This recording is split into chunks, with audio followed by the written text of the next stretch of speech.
welcome back to the channel. We are here on Naruto Ultimate Ninja Storm Connections. But guys, thank the heavens because we are not playing ranked today. Woo! No torture for me. Today we're doing something a little bit different. Now if you're not living under a rock, Kawashiki Karma Progression has been released. And from this season pass, there is only one more character left, which the leakers, thanks to the leakers, the modders, we already know will be the menacing Borushiki, the better half of these two characters. Although I am actually excited for this character, I'm also curious to know what the plan for this game will be after Borushiki will be released. It has been confirmed that Storm Connections is going to be the last game of the Storm series, and I hope they are not pulling a Storm 4 on us when they say that. CyberConnect 2, Bandai have said they plan to update this game for the foreseeable future, which is a good sign. And when they say updates, I'm assuming they plan to add more characters beyond the current season pass, which probably means they're doing a Shinobi Striker sort of thing and they're going to release multiple season passes.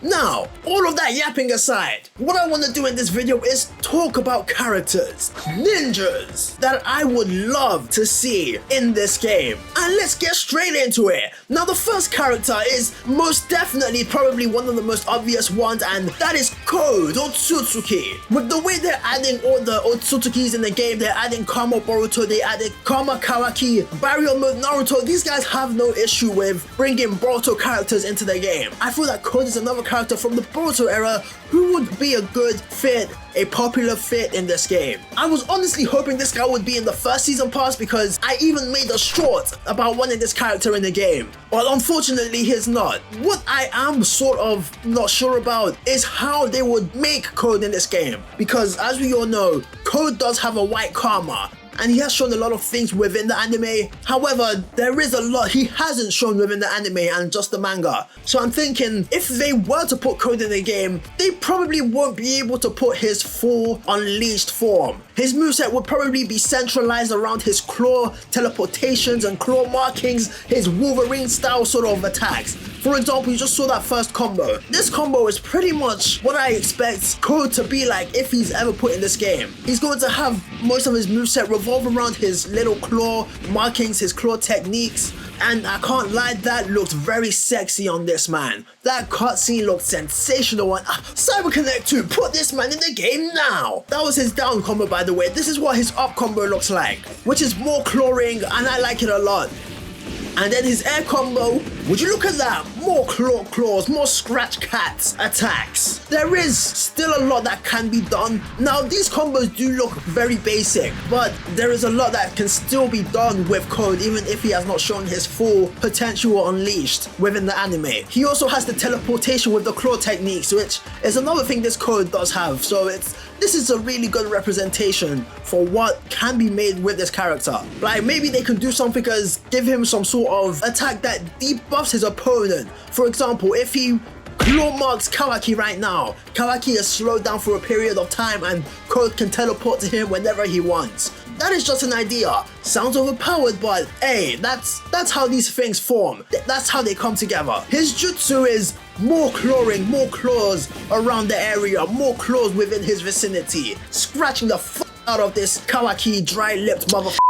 If Code does ever make it to the game, I would be very happy about that. For his awakening, they could actually do a showcase of him activating his white karma and give him a little bit of a power boost with some dabbles of special abilities here and there. Now, Code's current karma is defunct as far as the anime goes. They could throw in a little hint here and there that there's more to it. So with this character, what I'm assuming is that if he does ever make it into the game, he's probably going to have this base form with the defunct karma as its own character. And then maybe down the line, if they're still updating the game, they will put the other form of Code within this.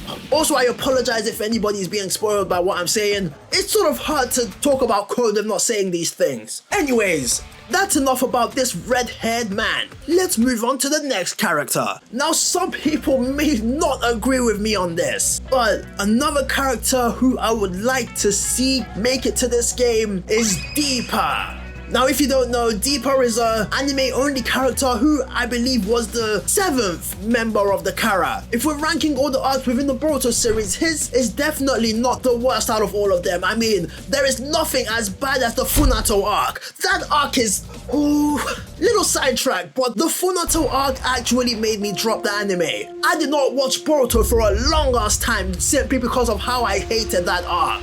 I stuck with it to the end, and they fed me with bullshit.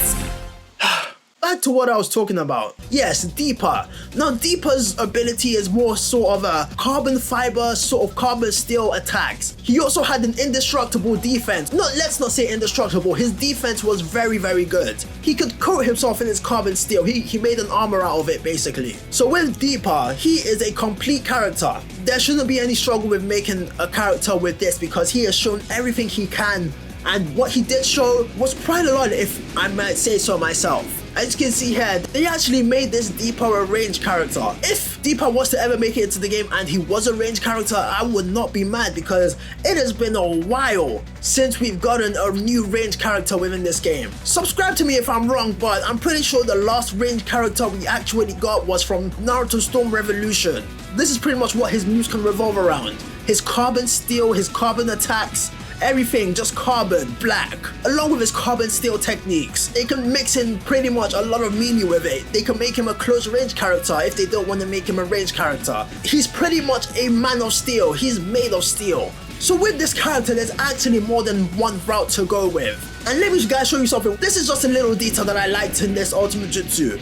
They made him change from his base form into his carbon steel form, which is very cool.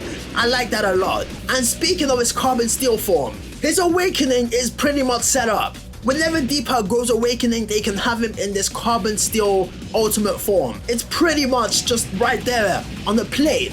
Cyber Connect 2, if you put Deepa in the game, I promise you will not have a hard time with making unique moves for this character. And I'm sure some people would actually be a fan of him. I know Deepa is not the most popular character, but hey, maybe he can be added for a free update or something. Anyways, we can't go any deeper into Deepa. Let's move on to the next character. Now this specific character is definitely a diversion from my last two.